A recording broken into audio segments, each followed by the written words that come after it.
Don't forget to suck some titties. Apparently Kanye has come out and has said, yeah, me and the cousin, we decide to collide bosoms. I don't know if he put it in a song or if he went on one of his crazy rants or whatever, but yeah, it got me thinking. And this is probably not a topic that YouTube is going to very much like, and the talk about at the beginning of the video is probably not great. So I'm fucking up my monetization for you guys. That was never going to happen anyways, but now I have an excuse. Thanks, Kanye. I guess this podcast all falls down. Apparently, when Kanye was a teen, like 12, 13, 14, he had a cousin, and they did acts together, right? I think there's an uncomfortable conversation that it's not necessarily, whether it's a young boy with a young cousin of his, or if it's a girl with another girl, nieces and stuff like that. It is very common within families during that time age where when puberty's hitting and stuff like that. That's why a lot of parents are scared to have their young kids go over to other people's houses, sleep over. And what I realize, I think a lot of parents' fear is typically because they know in their family stuff like that has happened. And so to put in a separate entity, a household you don't know. But that age, it's a very peculiar exploration of yourself, right? I'm not going to say who, but let's just say someone I once knew. I guess I technically still know them, but you know what I mean. They had a uncle of theirs do stuff to them when they were younger. And they still, as adults, he stayed with them. And it was this thing that they told me one day, and I was like, wait, what? But they're like, yeah, but it was a long time ago, stuff happens, learns his lesson, stuff like that. I'm like, they have a name for that. Not to make light of the situation, but you guys can read in between the lines. But when it comes to two younger kids, right? Shit, I don't even want to say it because I know my parents be probably sometimes watching some of this stuff. But yeah, I'll just say that talking to friends and stuff like that happens a lot when you're younger. Not necessarily gay per se, but you go over to another family's house for an occasion, right? And you're hanging out with the niece, you're both around the same age, so there's no illegal stuff. And you've kind of seen stuff in movies, and this is where like movies and shows, how it does persuade, because it puts that filth in your mind. You watch a half-naked girl in a PG-13 movie, and your grandma covers your eyes, and you're like, what was that? That sensation in my ding-a-ling. And then you're trying to confide, was it because of what I heard? Or was it the touch of my grandma's hand? That's fucked up. But when you're that young, sensation is everything. God, that Ghost sweet tea is so good. I forget it's energy drink. And this topic is like when the demons are out. It's very quiet. By the way, recording this at 9:33 p.m. on June 18, 2025 for the archives. But family, not to that extent, but I think at the very least, in most families, probably, and it's an uncomfortable situation in that 10, 11, 12. There's a lot of inter-family, whether it's cousins, nieces, like brother and sister. Yeah, that's way too far. But it happens. And it kind of makes you scared because you know, like, the stuff that you've seen and may have done when you were younger. And then when you have kids, you're like, I don't want a single motherfucker around this kid. You know? It's like, but then the issue, you overprotect. Then now you throw them out to the wild, and then they have no sense of themselves. They can be taken advantage of and stuff like that. And they have this naivety that everyone operates in the same moral system. Where in a weird way, it's like immorality that you discovered at a young age kind of opens your eyes to the immorality that goes on in the world. So,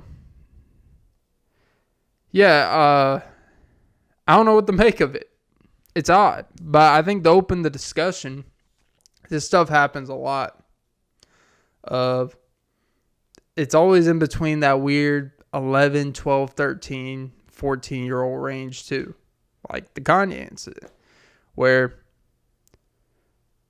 it's when kids find something or they hear about something, they hear everyone talk about it, they can't separate what's right or wrong. What's the line, the boundaries, you know? So yeah, it's odd. Welcome to episode 340. I don't even know, 44, 45. It really don't matter. It's all relative, homie. Yeah. A nighttime pod. You know, I haven't done one of these in quite a while. It's a whole different energy. I feel pretty relaxed. I'll be honest, I haven't done jack shit today. I'm a no motivation bum. I was supposed to record this earlier in the day, but I just didn't. You know? Oh, God. It's sad times out here. You feel different as a person over time. For me personally, I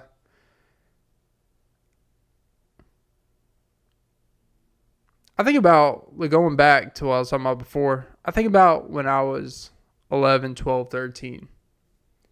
How if a susceptible girl would have touched me in that way, you know, I probably wouldn't have had the self-control to say no. I probably wouldn't know what to do. I probably would freeze up. And that's what happens is young men, they think, especially if you are seeking to be loved, and typically it comes from loving families too. And sometimes it's when you are loved a little bit too much from your parents. It's when this stuff happens. Because sometimes we need to spread the love around. We're crowd surfing for it. And you feel like it's a safe space. And you would think family is safe. Sometimes, depending on how deep down the family root the tree is, it can be you shake the tree. You find the niece's knees, and damn, she got a mouth. I'm kidding. That's went down a rabbit hole there. I would never participate in these childish, incestual activities. I think it's just one of those things that it's funny how each generation, it's always about protecting kids. I wouldn't want my kids to go through what I did. It's like, what did you do? It's like, oh, I slept with a prostitute when I was 12 years old. And you're like, oh. There's stories about, and I talked about this before on the podcast, like, you know, would I hire a prostitute to take my son's virginity if I felt like he was having a hard time getting his virginity taken? Where, you know, typically you have one of two things with your son or daughter. Well, not your daughter, because you hope she's a virgin for life. Of course. But with your son, he's either a virgin by 14 or he's a virgin at 27. There's no in between. He's either struggling to get it or it's like, son, I'm trying not to be a grandfather before you graduate, ninth grade here.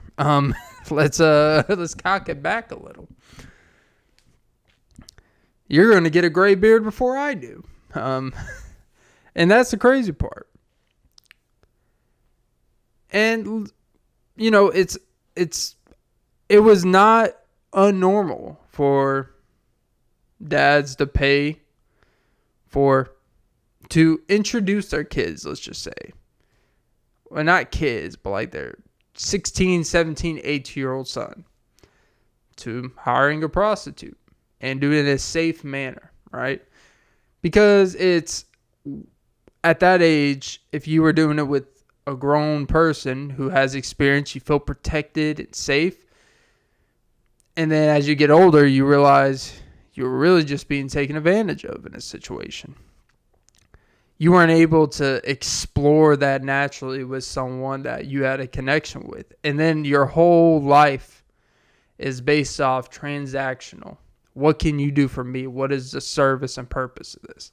Not about, what do we get out of this? It's like, no, it's you get this, I get that. And it creates that dichotomy. That's why through generations, men are more, me included, we're more emotional, we're more suffereds.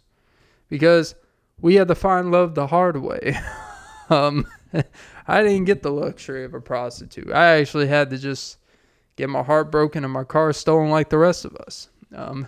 Everyone else in the past, we were passing STDs around like it was nothing.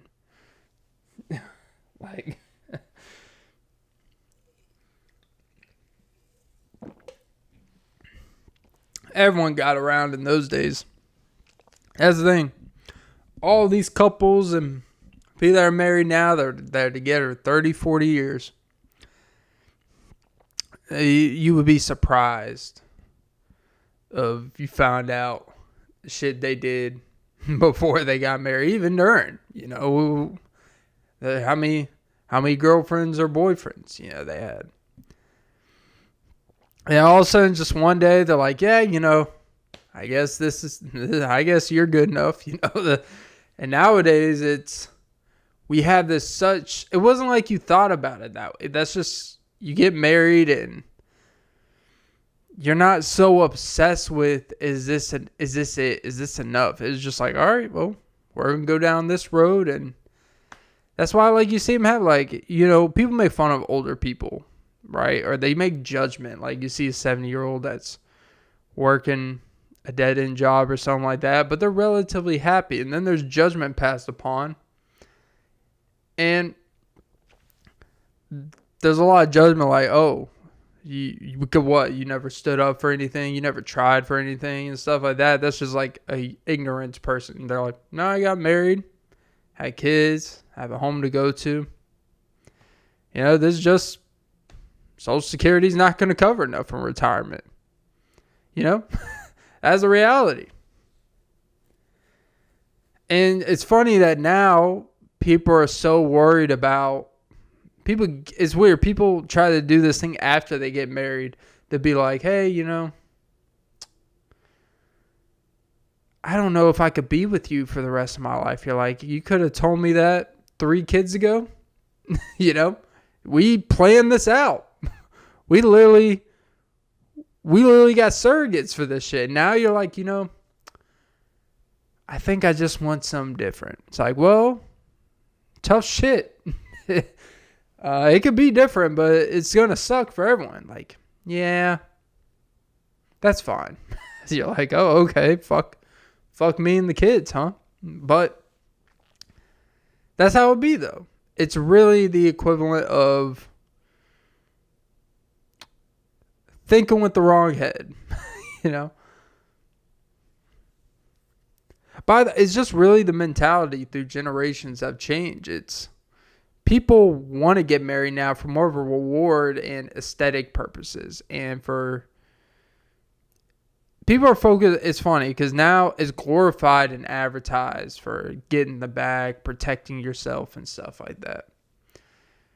And, for a woman, the older you get is, you want security. But the problem is people look at security as, Well, whether this shit goes right or wrong, I'm financially taken care of. It's like security is more than just if we get divorced, you get money. Like, if security is you have a great sustaining relationship over time, even if you get divorced. Because then you get the real security of securing a good dynamic with your child the rest of your life. See, now that's gaslighting for you, woman. And that's the crazy part but these shows and stuff like that, it's all this promotion of, like, I came across, there's this lady, I think mediocre tutorials and reviews. This lady married for 16 years. She, for some reason, I don't know, I would think it would be a pretty sad moment in your life, but decides to make it content. Like, imagine you're with together for 16 years and the day you get divorced, you're on the paper signing. He didn't look too unhappy. Like, it was definitely probably one of those, like, yeah, it's about time.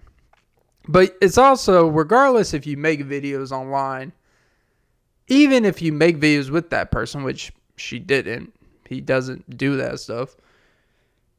Making a video celebrating, like, being happy, like, oh my God, we get. It's like, this isn't someone that you married for a year and then, you found out, they like butts instead. This is like someone you're with for 16 years. I'm not saying you got to be bawling crying, but you can't be sitting there, like, just celebrating in front of, like, securing the bag and so it's like, and then it came out, the husband's sister came out because she's embarrassing him in a way that's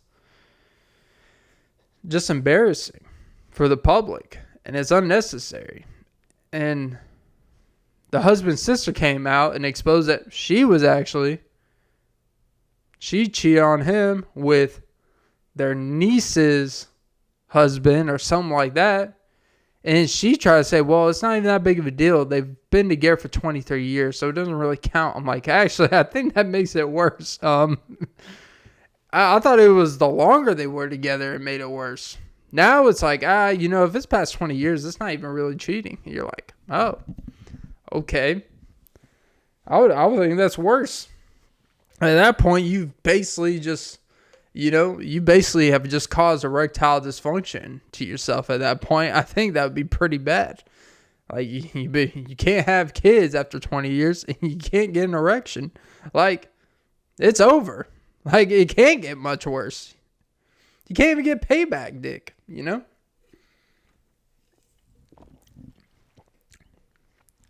But it's a sad reality we live in. I don't know how that all started with Kanye apparently sucking his cousin's dick or whatever he did. Not judging. Boys will be boys. I will say, and, I'm not really in tune with, quote unquote, the culture, right? Whatever we call it. It's weird because Vlad TV to me has always been this weird thing. And it's a joke that, Vlad TV, he's really just an FBI informant. Basically, people go on there to expose their crimes and go to jail. And it's, to me, when I see Vlad TV, because now Lord Jamar and Godfrey, anyone who knows anything, but Godfrey's a comedian. Lord Jamar is like a former rapper. Now he's like internet personality, whatever you want to call him. And when I listen to Vlad TV in general, it doesn't really feel like something that's designed to really support, quote unquote, the culture, And this is just an outsider point of view. And they're having a beef because Lord Jamar, he had a beef with Vlad TV. He has a beef with Godfrey for going on Vlad TV. And now he did a recent appearance on Vlad TV. Then he don't want to talk about Godfrey on Vlad TV. And it's weird. It's like they're creating animosity on Vlad TV.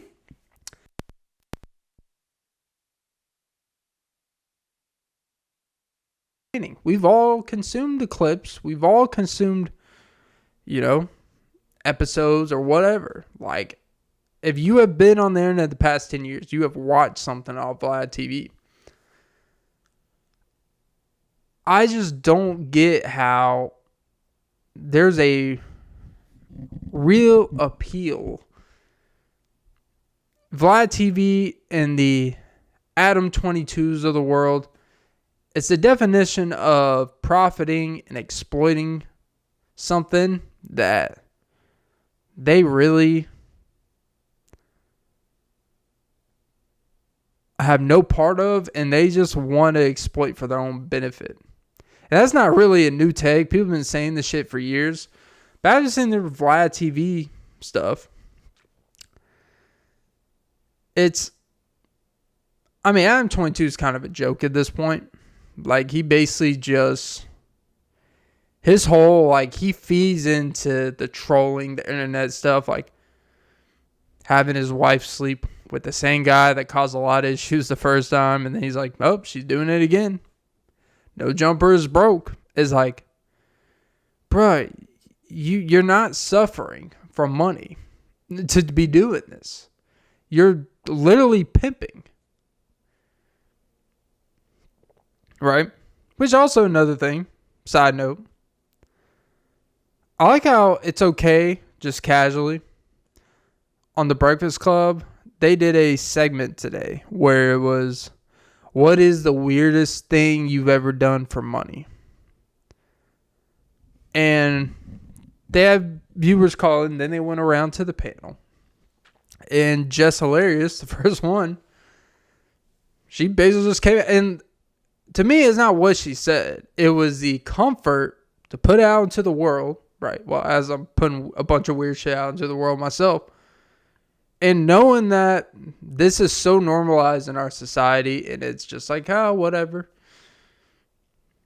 Where she just like, well, yeah, I was a sugar baby for like a 60-year-old paralytic white guy. And well, there's two sides of it, right? You're a sugar baby, so obviously you're benefiting financially, and it's whatever. I get you're making money, but then when she's saying like, oh yeah, he was in the bondage, he liked his nipples play, like all this stuff, so it was like he basically wanted to just have sex with you, but he couldn't because he's paralytic from the waist down and his stuff didn't work. And he did all that extra stuff. What is really the difference between that and you're really just a call girl? You're really just a glorified prostitute, if we're really calling what it is. But it's weird, as long as you package it a certain way, no pun intended, it's okay. And we joke about it, for one, because, well, it's a rich white dude with money. Okay, whatever. It's kind of weird. You're taking money from a guy who's paralyzed. I don't know. I mean, I get it. He's benefiting too, but it's still a weird dynamic. I guess when you're in need of money, you're not really in the judgment place. But it's so weird that's just normally said. It's like, but they would be the first ones because now they're radio hosts and stuff like that. And now they would go, and if someone's being, then now they're worried about, like, there's a situation between Young Thug and Mariah the Scientist, which is weird how I know all this shit, where I think it was the Met Gala recent awards thing. People are taking pictures. He's like dragging her around. It looks like he's kind of like controlling her. It seems like kind of an abusive situation, which is like, well, the guy did just get out of a lot of RICO charges. So I don't know. I wouldn't put whatever out of the, I wouldn't put whatever out of the possible questions. And people are also worried. And then people are like, oh, that's someone, she needs our support, whatever, and all this stuff. Like, you're better than this. And it's like, and then people go and, oh yeah, I once was a sugar baby and played with a white man's nipples and rationalize it because I needed money. When really, if you just break it down, oh, well, we never had sex. So it's like someone's paying you to do things directly, sexually, intimately. It's prostitution. Like, isn't it funny how we find this beautiful way in society? As long as we package things and sugar baby, oh, it's fun, it's social media stuff. As long as it's a certain individual's type of money, type of thing, it's okay. And the weird part, everyone laughing about it, right? I'm not saying feel bad for, look, hey, the white man got his nipples played with. He's like, I ain't mad at this. But the only thing separating that situation from getting worse and being a complete pimp was the fact that he is paraplegic and couldn't throw you potentially around. And I'm laughing, but it's not funny. And that's the thing. It's just odd to me how, people that have like such self-respect and dignity of themselves and tell everyone to have it, and then they do things that are quite lack of self-respect. I understand we all go through hard times financially or whatever, but you ain't following your taxes, so.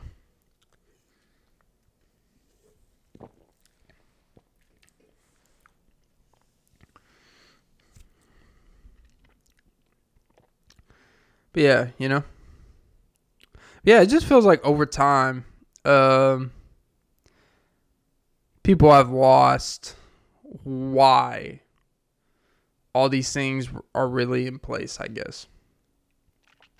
Oh, and also, now that there's something to laugh about, and this was a real story. It was actually from a legitimate news source. Well, if you want to call it the New York Post, but I feel like this would be a pretty hard story for them to misconstrue, but apparently a nun, is not a funny story at all. They had like over 700 babies buried underground near their house or some shit.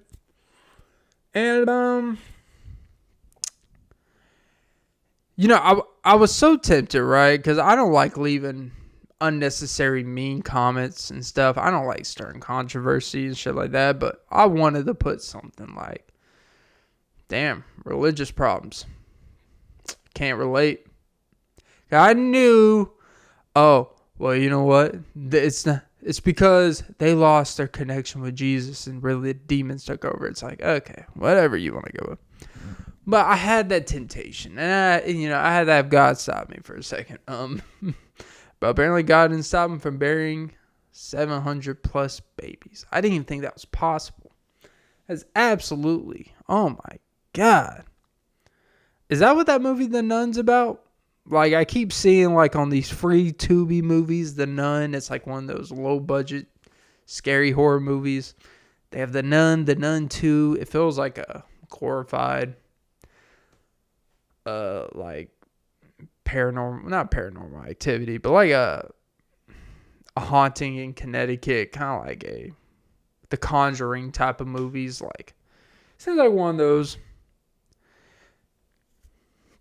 Goddamn, and that's the thing about those purity. When you get that too deep into something, it's very dangerous because and this is where I've always, look, I think the most religious people are bearing 730 plus kids? No.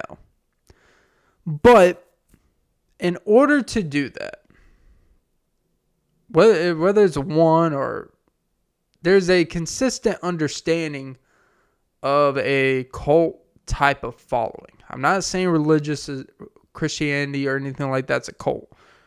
What I'm saying is to fall so deep into something where you're willing to cover your whole body. I mean, really, think what a nun is. We criticize Islam and stuff. We criticize Muslim.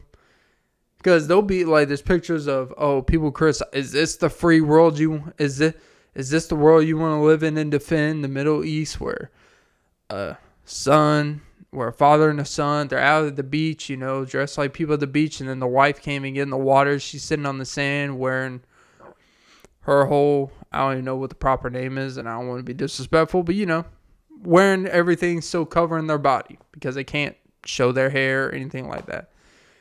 And I'm like, well, in the deep pure, the thing is, they practice the most pure parts in mass. We practice in convenience and in desperation. One thing I'll respect about other religions, regardless when you wouldn't say, yeah, there's a casualness to all of it. There's always going to be quote unquote casuals, which I hate that term. But people talk about sports. Oh, you're a casual. It's like, yeah, you're right. I'm not sitting here watching 82 games or watch the defensive shift of Evan Mobley. I don't give a fuck. I don't give a fuck. Oh, you don't watch the Grizzlies. I made a comment, by the way. I know this is a side tangent. I made a side comment. Someone was like, oh, Desmond Payne isn't worth all these picks. And I said, well, after watching the Magic's offense, after watching the Magic's offense in the postseason, I don't think that was enough picks. Because goddamn, did you watch your fucking offense? And the Magic are going to be decent enough to get like 18th to 20th pick in the draft. Are you going to get a player better than Desmond Payne in the next 4 years of that pick? Probably not. So, whether it's worth it or not, shut the fuck up. But anyways, back to Jesus and the purity of religion that I don't practice. I will say, other religions, it seems like Muslim and Judaism, like, regardless of what you feel, it feels like they follow it more to the pure note than us. And by us, I'm not included, but hey,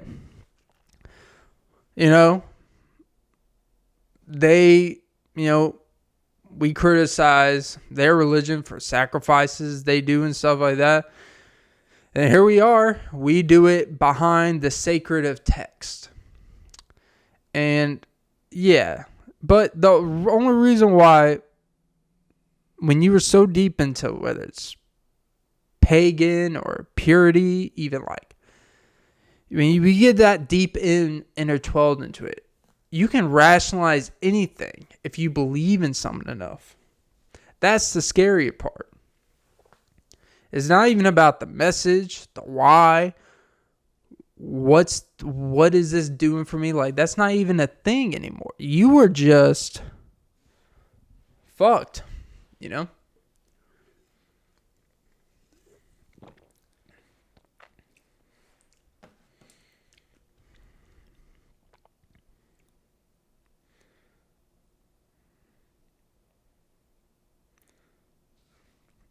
Oh, yeah. Not that it associates me, but yeah, to me, when you,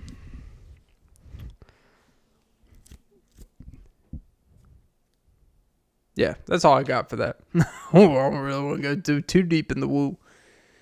In the woo-woo. You don't realize, and it's probably pretty obvious, when you don't use your brain, when you don't read, when you don't write, and you're not actively using skills, like, it really is true. You will get worse at it. Have you ever, I remember, it was like a few months ago, I had to sign a signature on a check, right?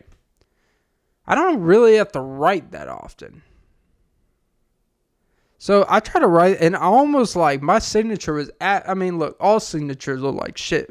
It was not exactly, my signature isn't exactly put your hand cocked there, which is the worst fucking term, just put your hand cock right here. Imagine someone from a foreign country comes in and, they're having to do some money transfer. All right, put your hand cock right here. They're like, hand and cock? Okay. You'd be like, and then the police come, he put his hand in cock on his, he said my hand cock. And if I was a police officer, I'd be like, you got a point. You can't tell someone who doesn't understand the lingo, put your hand cock there. Even now, if someone were to say, I would look for a second and be like, oh, okay. Well, you carrying the Bill of Rights in your back pocket? Well, actually, I am. But yeah, when you don't use some, like, I don't know if ADHD or something, like, I want to read a book so bad, and then I just can't sit through it. Like, I just can't. I've had more time than ever for months and months to, like, read and do all this extra shit, become smarter. And yeah, I understand it takes application and stuff, but it really is, like, I just can't sit there and just read. I just can't. And, be like, you just got to tell yourself you can. I'm like, but I can't. You don't hear me. I can't. But the simple things, like, I was playing, I never play phone games, but I was bored the other day. Like, I am lonely in this apartment right now. Like, it's just me in here. It's very isolating. I can't really go out and do much. And time goes by weirdly. Time goes by fast. But it's kind of like a sad fast. You're like, damn, it's already 8 o'clock. And I have sat here for hours and not even realize it. But it's crazy how there was like this, it was like a number match game. The instructions were confusing as fuck. But what was let me look. It's called Number Match. It's this game app. And it's like, it has a table of numbers and it'll say, hit all the numbers that add to 10. And you just pick 2, like 4 and 6, 5. And I'm sitting here and I'm looking around, but you got to do it all in a certain, like, range. You can't just pick 2 and I'm looking and I'm, like, struggling. I know what 2 numbers equal 10. It's like, all right, I see 2 and 8, but it's really like how fast my connective tissue or my assessment in real time of where it is. Like, I'm so ultra slow compared to where I usually am. And it all has to do with, one, your health. Not exercising definitely affects that. But even when exercising and working out, like, there's a slippage. It feels like the deterioration over time of the importance I'm starting to see now, like the importance legitimately of just doing simple, not even mind stuff, just simple things, right? Like writing something every day, reading a little something every day. They say us doing stuff like Sudoku, crossword puzzles, and stuff. It keeps your mind sharp, especially get older, because if you don't use it, you lose it, like anything. They actually say, it literally is true for everything for guys. If you get what I'm saying. If you don't, like, you could have it was a study, legitimately, like, what's causing a lot of ED in guys, the epidemic more than ever, that these companies are making a shitload of money. Men are having hair loss at a younger age. Men are having dick issues. Men are having anxiety, all these issues.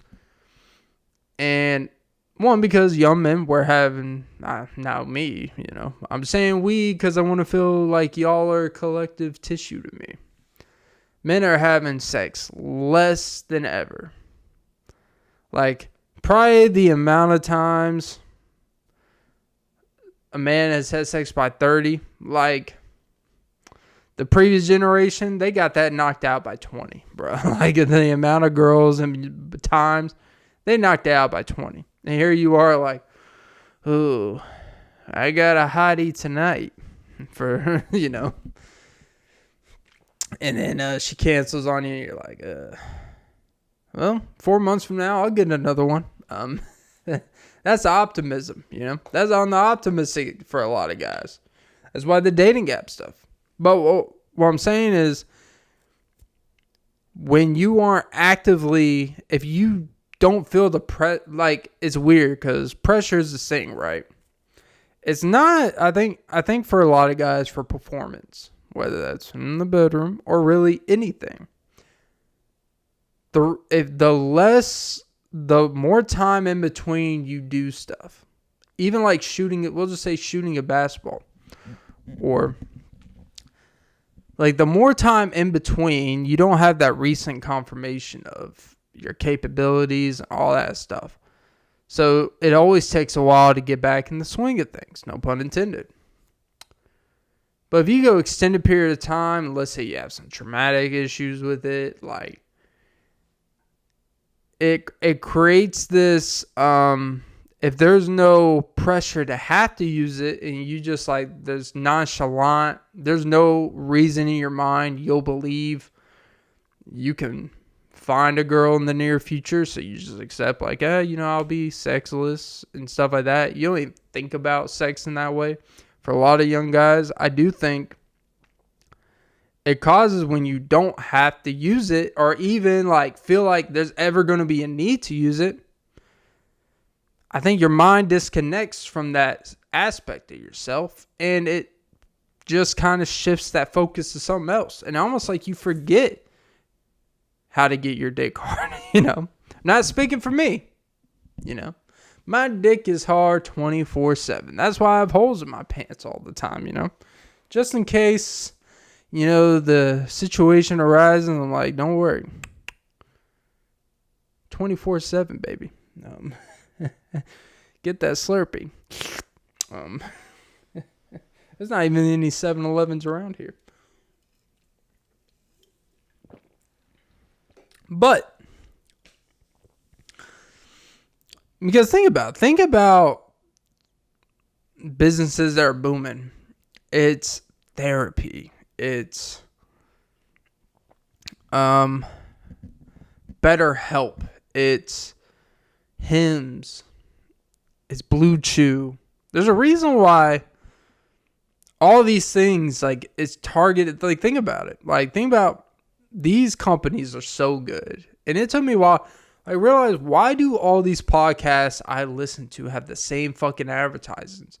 It's because all the people that watch these same shows are the same people. So they're going to have the same products on each show. You're going to hear it so many fucking times. You're going to finally just be like, fuck it. I think I need that. I don't even know if I need it.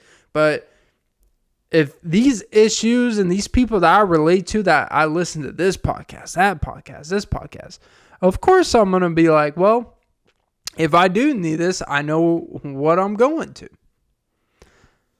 I'm not crazy. I know what the fuck I'm talking about. Like, they know what they're doing. They are targeting. They know their audience. Like, guys in my age range, it's all the same advertisements on these shows. Blue Chew, Hims, DraftKings. I don't use DraftKings, but you get the point here. It's the same advertisement. Athletic Greens. All right, that's probably more specific, the one that everyone knows about. But that's the thing, everyone's tired of the same advertisements. Oh, it's like, well, that's because y'all listen to the same fucking shows. So go listen to some, finance podcasts. They're just going to push you some finance product. Like, go listen to some Words of Wisdom. He's not sponsoring. Hey, you ever have a hard day of trading? Have you ever thought about Blue Chew? It's like, yeah, I guess that would make me feel a little bit better.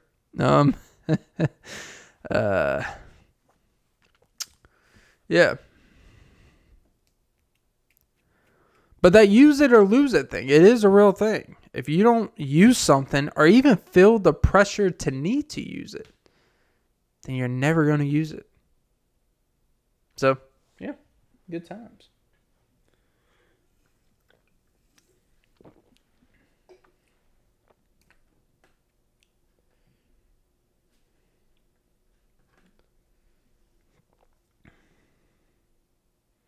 Shake it to the max.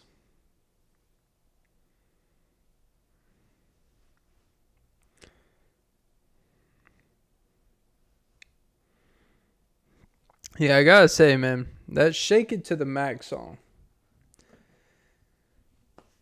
I get the addictive element of it, but goddamn, like, these songs being pushed on YouTube and TikTok. And you know what? Everyone complains about it. And yet I can sit here, I complain about Shake It to the Max. I complain about me and you always together because you broke my heart. It's the same. Someone brought a point about what is this music, this Alex Warren, this Forrest Frank. It is this Christian, TikTok, repeatable, not much. It's all cliches. It's cliche, light, Christian, infiltrated in a catchy phrase. And we all complain about it. We all complain about these songs that are people put in their shorts, even if it has nothing to do with what they're actually doing, because they know that song attaches some traction. Like, I get it. But these songs force you to where it's like you hear it hundreds and hundreds of times. And then you find like, you know what, I want to actually see what this motherfucker looks like. And then you go down a rabbit hole, and then for like 2 hours, I was Shake It to the Max. And I'm like, why do I keep going back to this song? I don't even know if I like this song. But if you hear something so much, you're like, why am I okay listening this over and over again? I actually watched the music video. I listened to the actual artist. And I'm like, I went through all this trouble for a song I don't care about. But just because I'm being exposed to it so much, I had to rationalize why I'm okay listening to this all the time. Everyone complains about it, but we just all stay on these fucking apps, I can sit here and complain about the songs all day. But here I am, talking about it. Still going the apps. Still listening.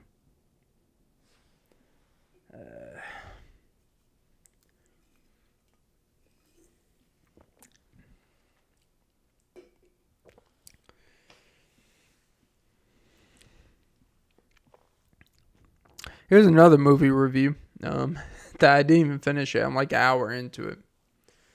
I can't just sit and watch a movie throughout anymore. I'll watch like 20 minutes, pause it, watch a video, come back to it. I'm starting to become one of those like 13-year-olds that can't even fucking stay at one thing at a time. But I was I watched the movie Battleship. I watched part of it. I didn't know, for one, Rihanna was in there, Looking slim, thick, I must say. I gotta say, I'm like an hour into it. It's a movie that looks highly budgeted. You know how I say I don't like criticizing actors and stuff like that? The whole movie, from the dialogue, the words, the storyline, I will say the animations are pretty cool. It really feels like you're watching like a Transformers. It like the same coloring. As I'm watching, I'm like, this is like the same special effects director. This has got to be the same director special effects of Transformers. It's not, but it's that same feel, right? And that's a good thing. But the dialogue, bro. They're basically just recreating Transformers. Oh, let's hire this unknown blonde model girl. Which, she was supposedly, I guess, Sports Illustrated, one of the hottest women in the world at the time. Seemed pretty attractive, whatever. But I'm watching this film, and like the beginning is corny. Like the whole, like this man, that's how he got into the Navy, because his brother was tired of him being a bum and a couch surfer, not taking it. And the way he did that was he got essentially drunk at a bar, wanted to impress a girl. She wanted a chicken burrito at a bar. By chicken burrito, like a heated up burrito. So this man goes across the street to a gas station where the owner literally comes out, closes the place down, said, "We're closed. Sorry, you can't." And this man's idea was he breaks through the top of the building, slams in there, gets the burrito, heats it up. When he exits it, fucks up even more, falls in, and fucks up more of the gas station. Then the police get called because of security breach. He runs, and then the next day, morning, he wakes up, which I don't know how he didn't go to prison or jail, but the next day, he just wakes up in his brother's or his friend's, his brother. He wakes up in his brother's apartment where he crashes, and then has this whole come to moment where he's like, you're not going to waste your life anymore. I'm not gonna, and you're joining the Navy. It's like, first of all, they wouldn't just let him at the age of, because I think he was 26 at the time. I don't think they will let you join the Navy at that age. So there's some loopholes there. Typically with the Navy and the Army, they typically prefer like out of high school, maybe 20, 21, 22. Like, they typically don't prefer that. But I guess because his connections and stuff. So he gets in the Navy. And like the whole thing, like the lines between like, it's almost like they're trying to have those corny superhero moments. Like, it's not the ship, it's the person behind the ship. And like, that's not what they said, but it's like the corny, like, oh my God. And it's not like, I can't tell, do I need to take this movie serious? Because it's like, imagine you're watching a Christopher Nolan Batman film. And then Bruce Wayne just comes in. Like, it's like all the effects are cool and stuff like that. And Bruce Wayne comes in, he says,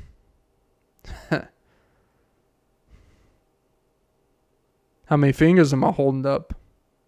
2? That's how many fingers you put inside your girl. I could put 3. Show how a real man gives. That type of. It would kill the whole, like, man, the aesthetic. Everything. And then, like, they just say some weird shit where it's like, the acting is pretty cringy at times, but the action is so good, it doesn't matter that much. And I don't like to be critical of acting because I'm not an expert on that stuff, but you're just watching it. And you're like, there's something off here. Like, for a big budget, you have pretty well-known actors in this. And they definitely just threw some people in there for fame and trendy reasons at the time. Like Brooklyn Decker, she's a model. And they're basically just trying to copy the trend of the 2010s, which is big action films. We're going to have a Sports Illustrated model with limited acting. And sometimes you feel it. And Rihanna, it's definitely, she gave it a good try. I feel like it's one of those things. I think I looked it up because I'm like, I don't think she really had the audition for this, and she just said she just wanted to be in a kick-ass movie. And I'm like, you know what? I appreciate that. That's all I gotta say about it. But yeah, I haven't finished, and and it's actually pretty, like, the aliens look pretty cool. It's weird, like, the visual effects are actually pretty damn impressive. Like, really impressive. But, God, man, like, I was just, there's just something off when, like, that's the thing with these type of films is when it's so, like, over the top in a good way, like, the effects, like, you're really lost into it, and then someone just says some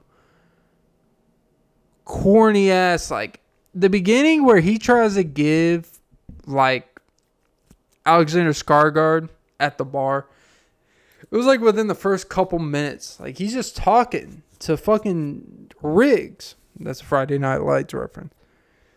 And he gives, like, this corny ass exposition, like Hemingway quote, or like some poet quote. I forgot what it was, but I'm sitting there, like, in the first minute, I'm like, really? Like, this is supposed to be a movie about Battleship supposed to be a movie about fighting off aliens and a third world planet that we kept in contact with, and now they're attacking us in the sea. And this man at the beginning at the bar that ends in him going to a gas station chicken burrito, he's sitting there trying to give like some foreshadowing soliloquy quote to the audience. And you're just like, no one would say this. No one would say this. Like, Jesus, man. It's not even a bad movie, right?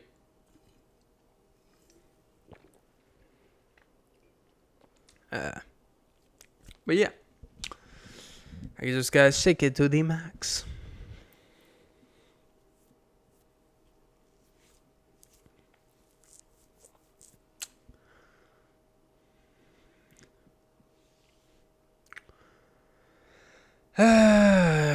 Meep, meep.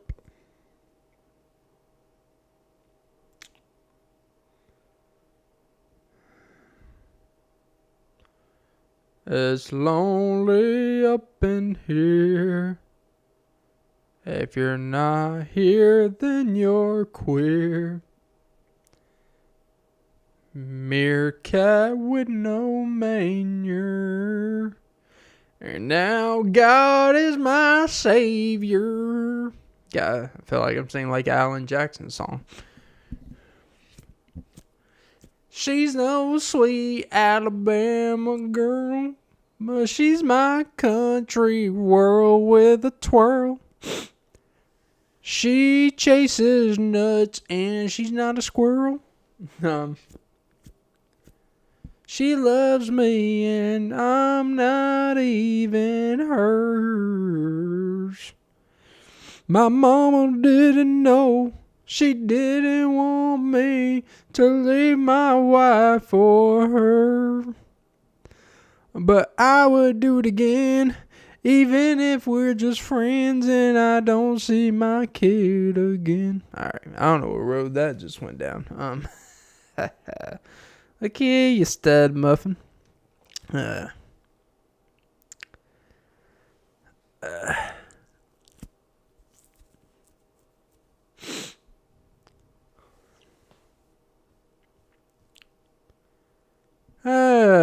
What's going on out there in the world?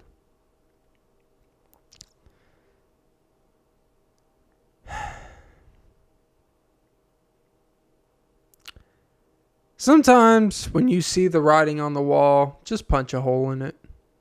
Then it won't be there anymore.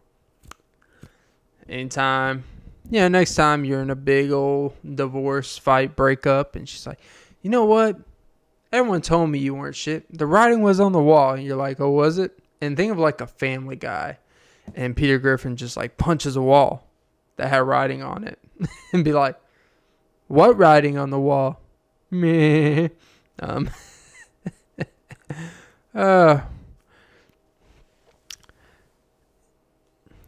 is odd. I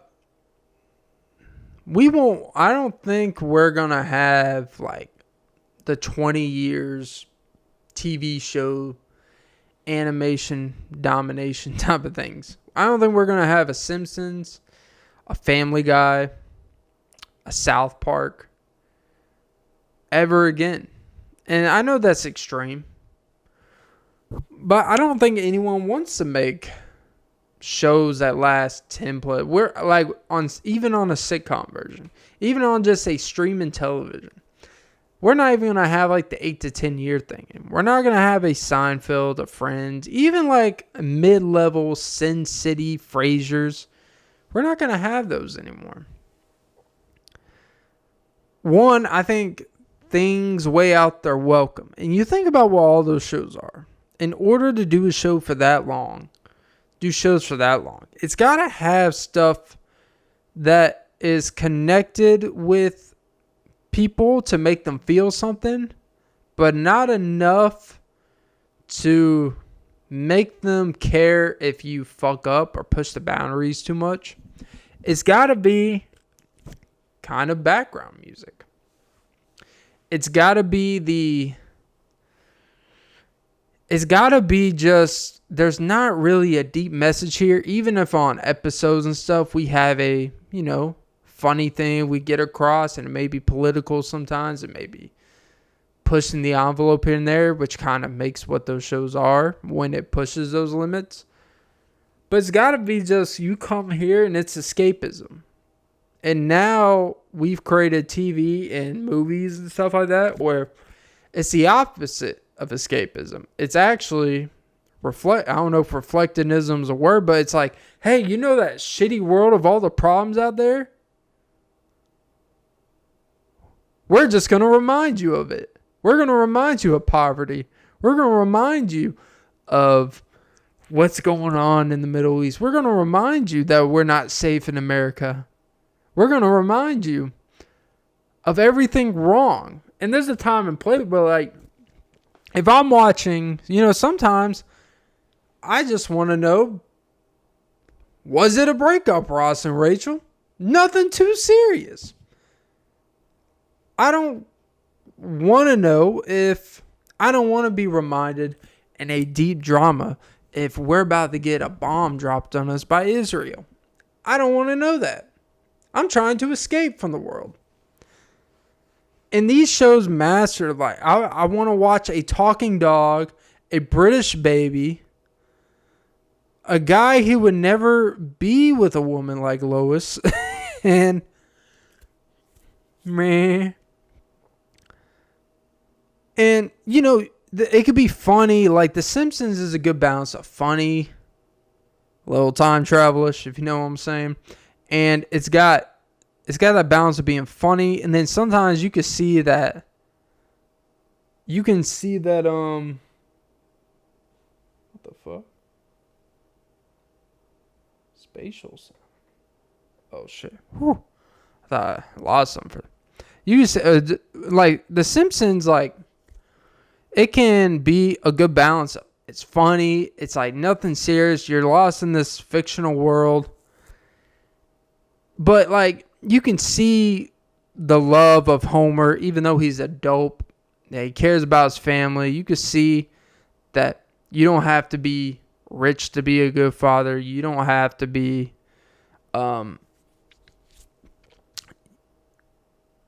you see the evil corporations of Mr. Burns and all that stuff.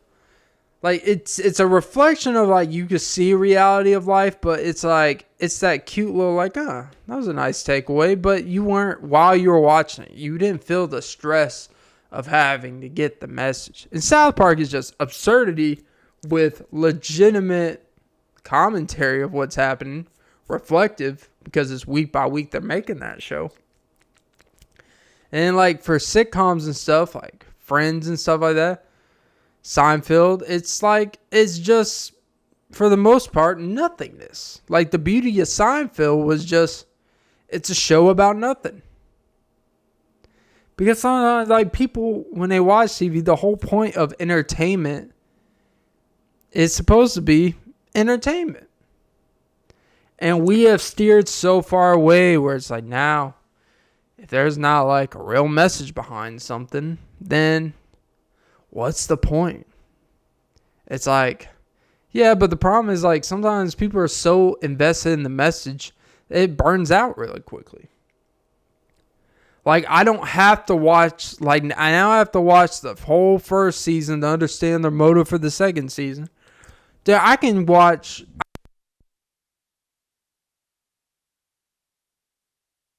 I don't even know what the episode name is, not know what it's about. I can just click it. I'm probably going to enjoy the episode because it's the show I enjoy. It's the dynamic between the people. They could be talking about whatever. They're going to be in the same places. They're going to be at the coffee shop. They're going to be at Seinfeld's apartment. Maybe once in a while at Costanza's. They may be walking outside to a bodega or a deli or a movie theater or whatever, or in a taxi. But you know what you're getting. And there's nothing serious about it. Friends, sometimes you'll get something serious, but it's mostly dynamics between love triangles, just, life in New York City as over time they evolve and have kids and stuff like that. But for the most part, you can watch any episode, any season, and you can still just enjoy it. You don't have to be, oh, did I miss 2 episodes before to explain this? Like, oh, it's like, now, bro, it's like everything, it's got to be like culturally relevant.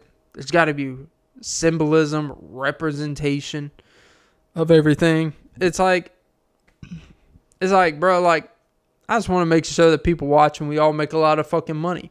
How you shut the fuck up, let me make the goddamn show, and take your check and go the fuck home. You know? There are people that'll do your job for a lot less here, Rachel Zegler, whatever her name is.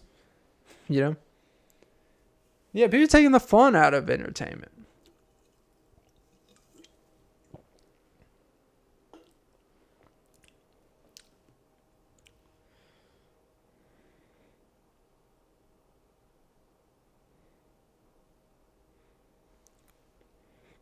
I knew it. I should have done it.